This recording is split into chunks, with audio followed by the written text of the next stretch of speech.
Bonjour, bonjour, bonjour à tous. Je suis ravie de vous retrouver pour ce premier épisode de mes lectures indé.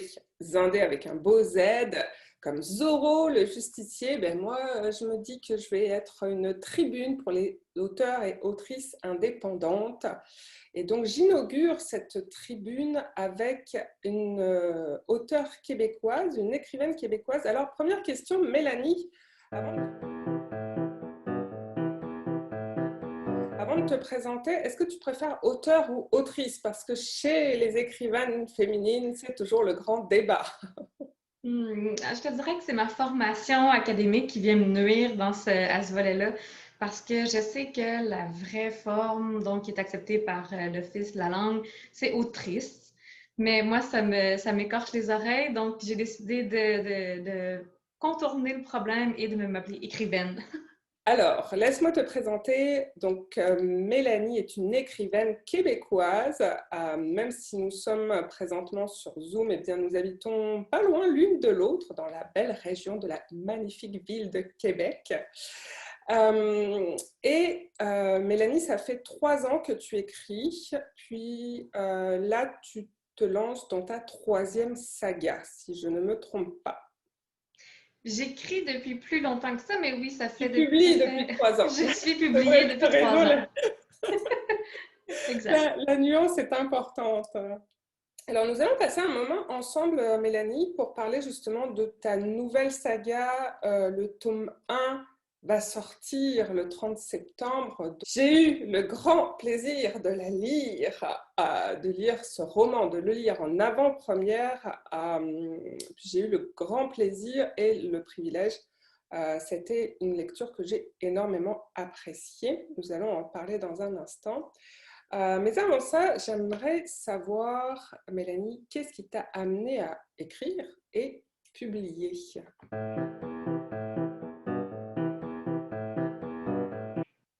En fait, je pense que je devais avoir 8 ou 9 ans la première fois où j'ai obligé ma famille à écouter la lecture de mes histoires à voix haute. Euh, Puis je me rappelle toute jeune d'avoir joué avec ma meilleure amie, donc elle rêvait d'être illustratrice. Moi, je m'imaginais déjà grande écrivaine reconnue au Québec. Donc, je pense que c'est un rêve qui a duré longtemps. Après ça, bon, j'ai rêvé d'être violoniste internationale, mais ça, comme je n'ai pas d'oreille musicale, ça n'a pas survécu au passage du temps. C'est un peu plus compliqué peut-être. Exact. Donc j'ai toujours un peu écrit dans mon parcours à l'école secondaire. J'ai remporté 2 concours littéraires. Plus tard, au cégep, vers 17 ans, il y avait un concours de poésie dans lequel j'ai fait partie des 6 finalistes. Mais c'était rien de très sérieux, rien de très assidu. Puis c'est plus tard, en 2009, j'ai fait un retour aux études. Puis je devais attendre tous les soirs que mon conjoint vienne me chercher parce qu'on partageait la voiture. Puis donc, au début, je lisais. Puis éventuellement, j'ai décidé d'écrire. Et c'est pendant cette année-là de retour aux études que j'ai écrit 2 manuscrits. Donc, le premier qui est Condamné à la poussière et le deuxième qui est devenu Gemellus. Donc, le tome 1 de ma série de science-fiction. Donc après ça, il s'ensuit un parcours quand même assez classique, je dirais, pour tous les écrivains, là, où est-ce que j'ai soumis, donc j'ai fait des envois postaux avec des lettres aux maisons d'édition. Donc, au début, pour recevoir des refus assez fermes. Finalement, bon, 2 réécritures plus tard, j'avais des ouvertures du genre, si vous avez autre chose, envoyez-le nous. Ok. Oui, c'est un beau projet, mais on ne pense pas vendre plus que X nombre de copies et on ne va pas en impression au-delà de tel seuil. Bon, mais là, je veux dire, moi, ça m'aurait satisfait de vendre 1000 copies. Je n'avais pas besoin d'être un best-seller à 10 000 copies. Donc, à peu près au même moment, je me suis rendu compte que certains de mes auteurs préférés étaient publiés indépendamment. Donc c'est ça. Moi, je suis d'une curiosité quand même assez vorace. Là. Donc, j'ai cherché jusqu'à trouver toutes les réponses dont j'avais besoin pour me lancer moi-même dans l'auto-édition, dans l'édition indépendante. Puis, ça a été quand même un long parcours parce qu'à partir du moment où j'ai décidé d'emprunter ce chemin-là, ça a duré presque, je dirais, 9 mois entre tout mettre en place, me préparer. Déjà, j'avais décidé de commencer à écrire la suite donc, de ma série de science-fiction pour être capable, dans une année, d'être capable de publier les 3 tomes de façon quand même rapide, disons, là, Ouais. comparativement à ce qui est traditionnel. Donc c'est ça. Ça a été, je dirais, janvier 2019, puis je me suis paru en décembre 2019. Puis à ce moment-là, j'avais déjà le tome 1 de ma deuxième série. Il était déjà écrit.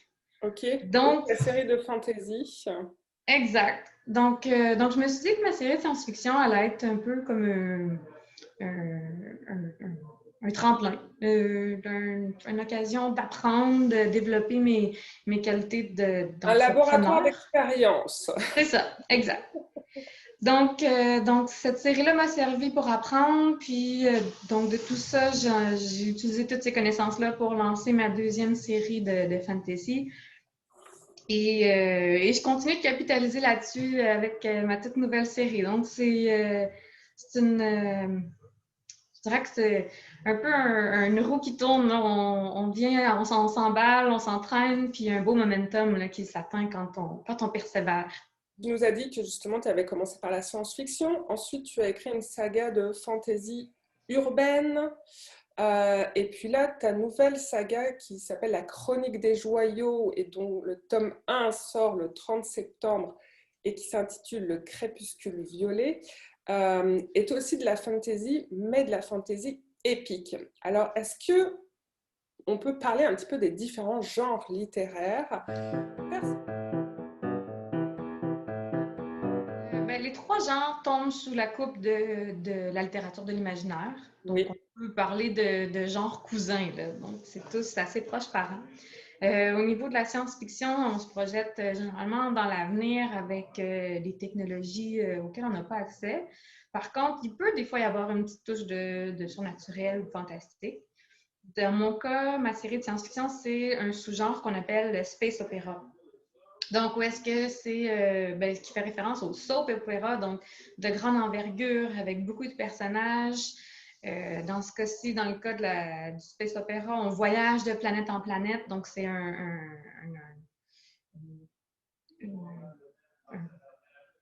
beaucoup de décors différents, beaucoup Un de... univers qui est très large en fait. C'est ça, exact. Ouais. Donc, politiquement, socialement. Puis sinon, il va du côté de la fantaisie urbaine, donc c'est la magie, le merveilleux fait partie du quotidien. Urbain, donc on est en ville ou en banlieue, disons, là. Et ça se distingue de la fantaisie épique, où est-ce que dans ce cas-là, ça va être plus dans un médiéval, dans une époque un peu plus reculée là, au niveau de la technologie. Merci beaucoup pour cette précision. Alors, moi, je te dirais que mon genre de fantaisie préféré, c'est celle dans un univers médiéval, parce que je raffole des romans historiques et tout particulièrement de ceux qui se déroulent au Moyen Âge. Donc, j'adore ces ambiances-là. Autrement dit, je me suis régalée avec le Crépuscule Violet qui nous place justement parfaitement là-dedans. J'ai lu sur ton blog, Mélanie, que c'est ta fille qui t'a inspiré la chronique des joyaux. Est-ce que tu peux nous en parler un petit peu plus en détail? Et euh, je me posais la question, pourquoi les joyaux? Alors ça m'a interpellée, mon papa est un collectionneur de minéraux et j'ai aimé justement plonger dans cet univers-là. Alors pourquoi et comment? Je vais peut-être te rejoindre un peu là-dessus. En parenthèse, ma grand-mère, j'ai hérité d'elle, donc quand elle est décédée, une collection de petites figurines en cristaux Swarovski. Oh, ok. Puis je me rappelle, enfant, j'allais passer des heures quand on allait chez mes grands-parents à appuyer sur le meuble, donc à regarder les petits cristaux, les petits lapins, les petits chatons. Donc oui, j'avoue que je pense qu'il y a une fascination au niveau de ce qui brille.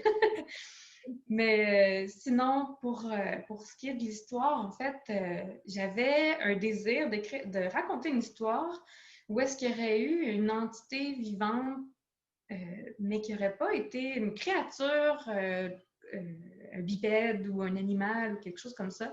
Donc, un peu comme on en voit dans le reste de l'univers science-fiction fantastique, un peu comme l'émission Farscape, où est-ce qu'il y avait un vaisseau spatial. Donc, le vaisseau était une entité vivante.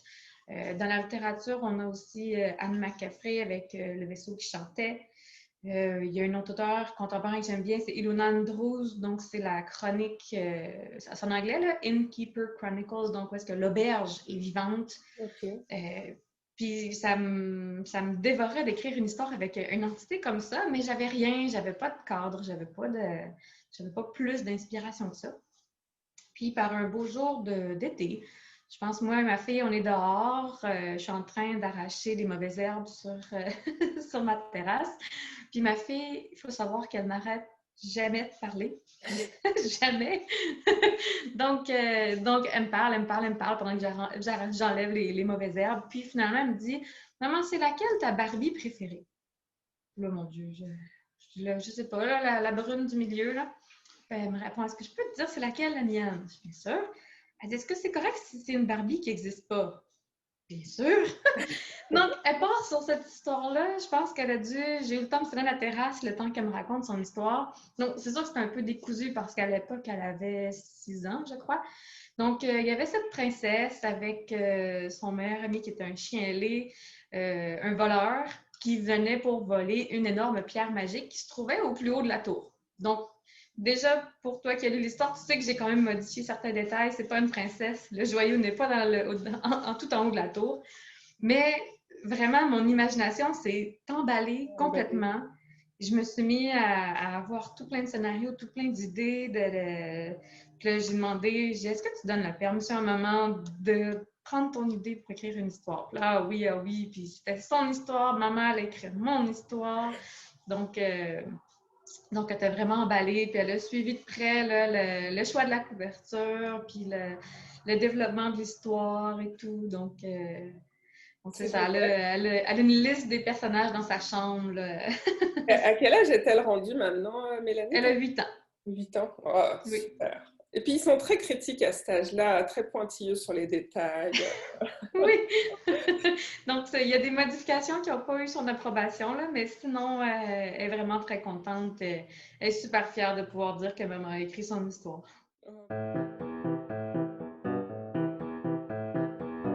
Est-ce que tu peux nous présenter ton roman Le Crépuscule violet? L'univers des joyaux, c'est que c'est un continent, les terres du Nord, où est-ce qu'il y a des joyaux magiques.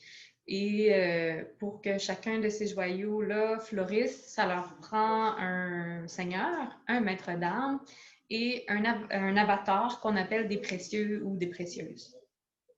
Et donc,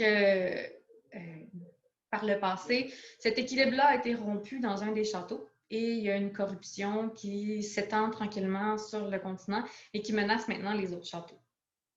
Donc chaque livre se concentre sur un château, donc un précieux, une précieuse différente. Donc, château violet, donc comme le dit le crépuscule violet, on commence avec Sabaya et Jonas.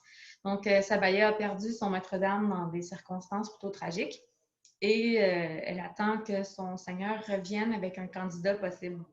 Sauf qu'entre-temps, elle fait la connaissance d'un caravanier plutôt charmant, très compétent. Et, Assez mystérieux d'ailleurs au départ. oui, oui. Donc, il y a une relation qui va se développer à ce niveau-là et qui va éventuellement nuire à le lien qui aurait dû se forger entre elle et le candidat comme nouveau maître d'armes.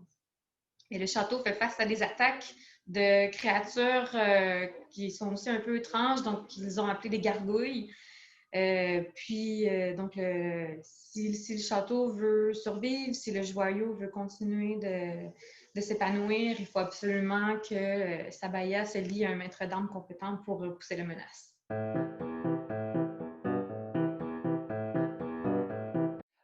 Dans ce roman-là aussi, puis tu préviens tes lecteurs, tu y as intégré un aspect de romance, puis c'était la première fois que tu t'attaquais à ce type d'écriture-là. Alors, j'ai noté que tu as une allergie mortelle aux trucs mielleux. J'ai beaucoup ri parce que personnellement, autant je suis fan des films de Noël, les trucs romantiques, nunuche, crucruche, tout ce que tu veux, autant ça m'insupporte quand je le retrouve dans les livres, ce côté nunuche, crucruche. Et j'avais justement de la vigilance par rapport à ça quand tu as annoncé qu'il y avait de la romance dedans. Le fait est que ce n'est pas qu'un livre de romance, c'est d'abord un livre d'aventure. Et j'ai beaucoup aimé ça. J'ai trouvé tes personnages vraiment travaillés. Déjà, la particularité, c'est que tu as un roman avec une narration à double voix. D'un côté, on a Sabaya qui parle et de l'autre, il y a Jonas qui parle. À chaque fois, les entêtes de chapitre précisent justement à travers les yeux de qui le récit est raconté. Et j'ai trouvé ça très intéressant d'avoir justement les deux échos de la même histoire.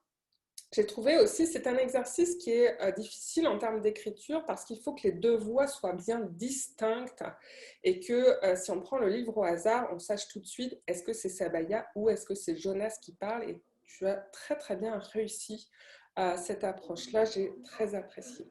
Il y a un beau panel de personnages sans que ce soit pléthorique, donc on s'y retrouve très facilement, chacun est bien caractérisé. Les ambiances de cet environnement médiéval sont vraiment bien campées. Je te dis, moi je suis férue de ça, puis j'ai baigné là-dedans avec plaisir.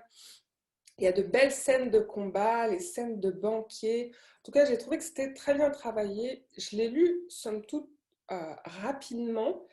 J'ai essayé de ne pas le lire en une seule fois pour me garder du plaisir. Ce qui m'a fascinée dans ton récit, j'ai vu une belle métaphore politique. Alors, je sais qu'elle n'était pas intentionnelle, mais je vais quand même t'expliquer en quoi j'ai vu cette métaphore politique. Donc, on a ce joyau qui est rattaché à un château et qui étend son aura magique tout autour du château, puis sur le royaume qui entoure le château. Et il y a une relation symbiotique entre la population du royaume et du château et le joyau. Le joyau a besoin des humains, de la présence des humains pour rester actif, vivant et croître en influence. Et en même temps, eh bien, les humains profitent de la force du joyau parce qu'il permet d'éloigner les maladies, de protéger le bétail, d'apporter la prospérité, de gérer aussi la météo pour qu'il n'y ait pas trop de sécheresse, puis qu'il y ait de la pluie, etc. Et là où j'ai vu la métaphore politique, c'est ça, c'est que on ne règne pas pour soi-même, on règne pour la prospérité d'un peuple. Et quand le peuple est prospère, eh bien, le château l'est aussi. Ce que j'ai beaucoup aimé dans ton roman aussi, c'est les deux héros. Et le fait que notamment ta précieuse Sabaya, qui est dotée de pouvoirs magiques forcément, eh bien, elle n'est pas toute puissante. Alors, ça m'énerve un peu dans la science-fiction ou le fantastique, etc., ou même les romans policiers ou les thrillers, quand le héros, il sait tout faire, il a peur de rien, etc. Je trouve ça agaçant. Et là, justement, malgré que ce soit quand même un être magique, elle a peur, elle a des doutes, elle fait des erreurs, elle a des faiblesses. Et j'ai beaucoup aimé ça. Ce côté finalement très imparfait la rendait parfaite comme personnage de fiction. Alors je trouve que c'est une histoire dans laquelle on se laisse facilement emporter avec son côté sombre, son mystère. Et puis pour finir, la romance en elle-même. Rien de pire à mes yeux qu'une romance télescopée. C'est un gars, c'est une fille, il faut qu'ils se marient puis qu'ils aient beaucoup d'enfants. J'ai apprécié justement le fait que tu ouvrais la porte à d'autres possibilités qu'un gars et une fille, hein, ça pouvait être d'autres scénarios, donc ce qui en fait un roman très moderne et contemporain. Et puis de voir que voilà, c'est amené avec justesse, puis avec, je dirais même, légitimité. Donc j'ai apprécié cela. Pour poursuivre avec mes questions, Mélanie, j'aimerais qu'on aborde une chose que je ne pouvais pas ne pas l'aborder avec toi, nourriture. Dans Le Crépuscule violet, le chapitre 2 s'ouvre sur une scène dans la cuisine et on va souvent s'y retrouver dans la cuisine ou autour de la table du banquet. Et Sabaya a une grande faiblesse pour les caramels mous. Alors, j'ai ouï dire aussi que la nourriture tient une place importante pour toi en tant qu'écrivaine. Oui, mais en fait, mon conjoint, qui est celui qui lit toujours mes projets en premier, est le premier à rire de moi à toutes les fois où il y a une scène autour d'un repas. Mais j'adore manger comme moi personnellement, là, je suis vraiment une gourmande.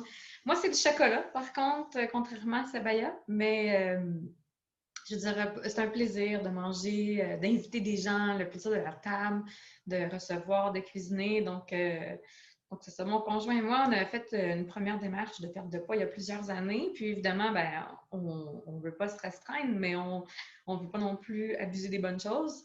Donc, ce qu'on s'était dit, c'est le samedi, on fait notre repas spécial. Puis généralement, on passe la semaine à planifier. Donc, trouver la recette, les ingrédients, planifier tout ça, inviter quelqu'un ou pas selon les occasions.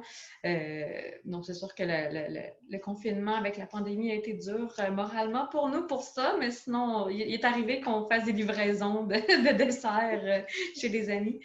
Mais donc c'est ça. Pour nous, le plaisir de la table, c'est vraiment une partie intégrante de notre vie. Puis je pense que mes personnages, inévitablement, se retrouvent autour de la table pour certaines discussions, pour partager, pour se chicaner, euh, puis aussi c'est ça, ça fait partie de la vie. C'est quelque chose qui connecte les gens, je trouve. Puis c'est important aussi dans nos familles respectives, à mon conjoint et moi. Donc, sa mère est pâtissière de formation française. Oh. Donc, oui, donc c'est ça. Là, je peux pas passer ça sous silence. C'est sûr qu'une des choses qu'on aime bien, c'est les planchettes de charcuterie. Donc là, dans un environnement médiéval, je ne pouvais pas passer à côté de ça. Là. Donc C'est c'est sûr, sûr hein? que... Avec la petite tartine de miel, Oui, le ouais. fromage de brebis, oh, et la petite tranche de charcuterie. Oh, oui, tu vois, j'ai bien noté, j'en salive. Donc Euh, c'est ça. moi, tu l'as dit tout à l'heure, les trois genres dans lesquels tu écris sont rassemblés sous l'emblème littérature de l'imaginaire.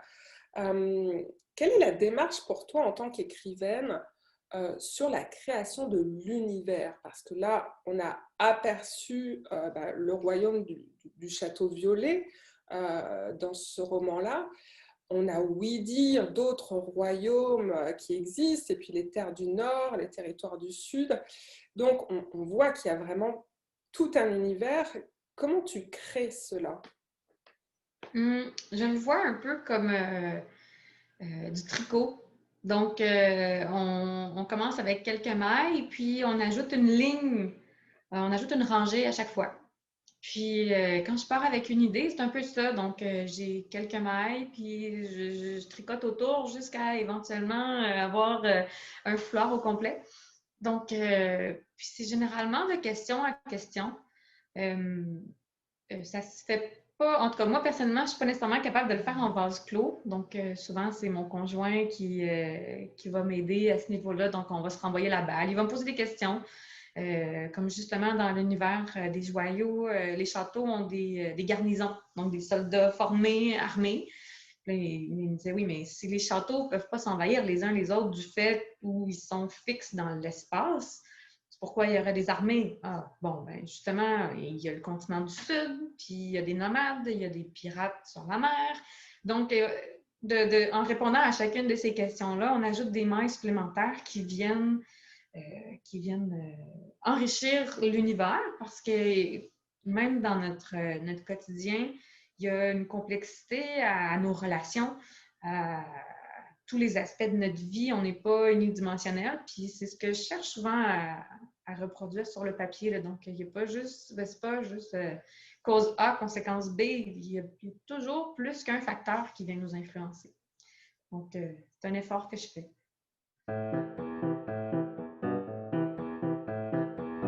L'autre élément auquel j'ai été sensible dans le crépuscule violet, c'est la place et la représentation des femmes.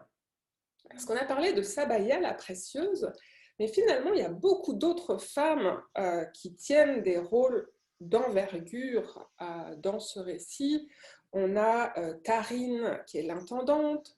On a Romita, qui est la cuisinière, très importante. On a le fameux maître d'armes que le Seigneur ramène. En fait, c'est une maître d'armes, Meloria, ouais. Melora, c'est ça. Et puis on a aussi la mystérieuse Xara, qui est la maîtresse du chef des caravaniers. Donc, on a vraiment des beaux personnages féminins. Est-ce que tu peux nous en parler davantage de tes personnages femmes?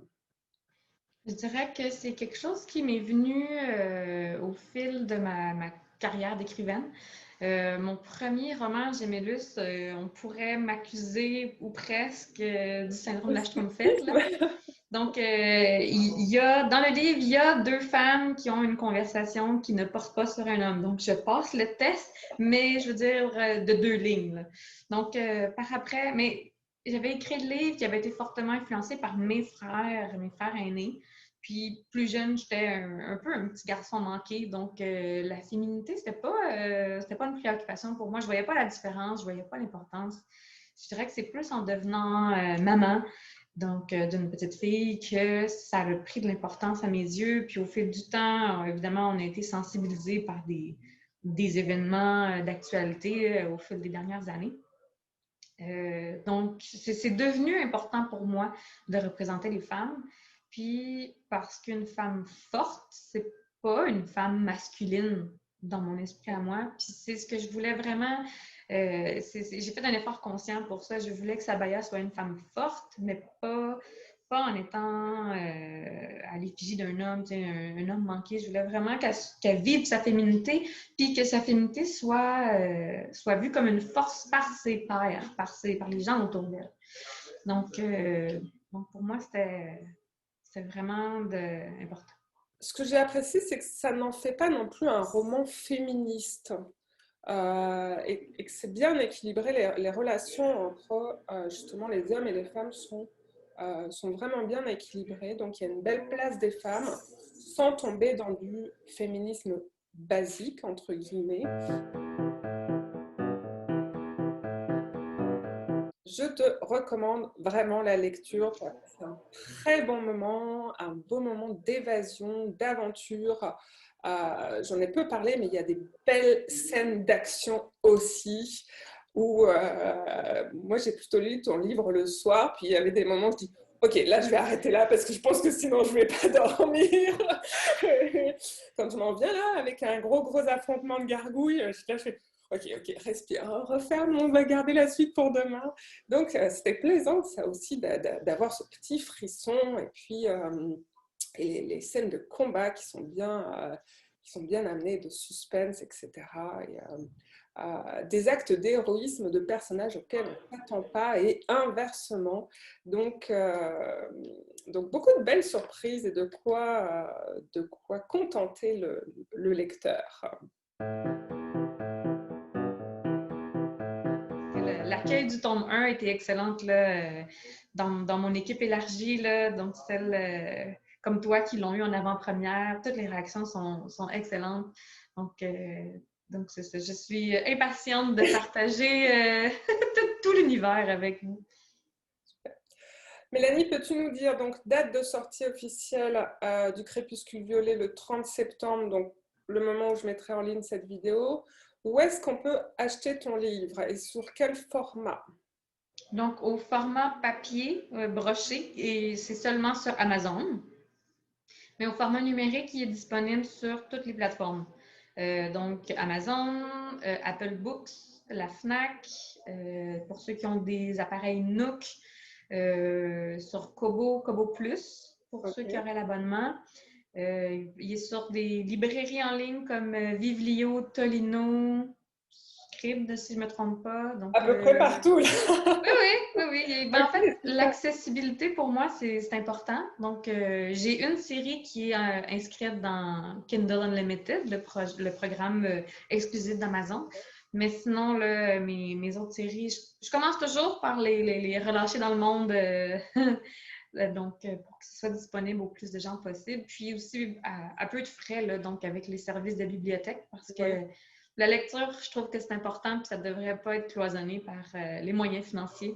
tout à Donc, fait. c'est pour ça que j'essaye d'être disponible le plus largement possible. Excellent. Donc, le 30 septembre, embroché sur Amazon et Oui, en version numérique sur toutes les plateformes imaginables. exact. Écoute, je vais te souhaiter un très très très beau succès pour le Crépuscule Violet, Mélanie. Puis effectivement, si la majorité des lecteurs ont la même réaction que moi, tu vas avoir un énorme succès. C'est tout ce que je te souhaite. Je te remercie aussi beaucoup pour cet entretien. As-tu un dernier mot pour tes futurs lecteurs? En fait, j'écris pour faire vivre à mes lecteurs la même chose que ce que moi je vis quand je lis mes coups de cœur. Donc, je vous souhaite une bonne lecture. Merci beaucoup, Mélanie. Merci à toi. À très bientôt. Tu peux retrouver les liens pour le livre et la description du livre de Mélanie, donc Le Crépuscule Violet, dans les commentaires de la vidéo et sur mon blog natidorlier.com. Je te dis à très bientôt pour une prochaine lecture indépendante.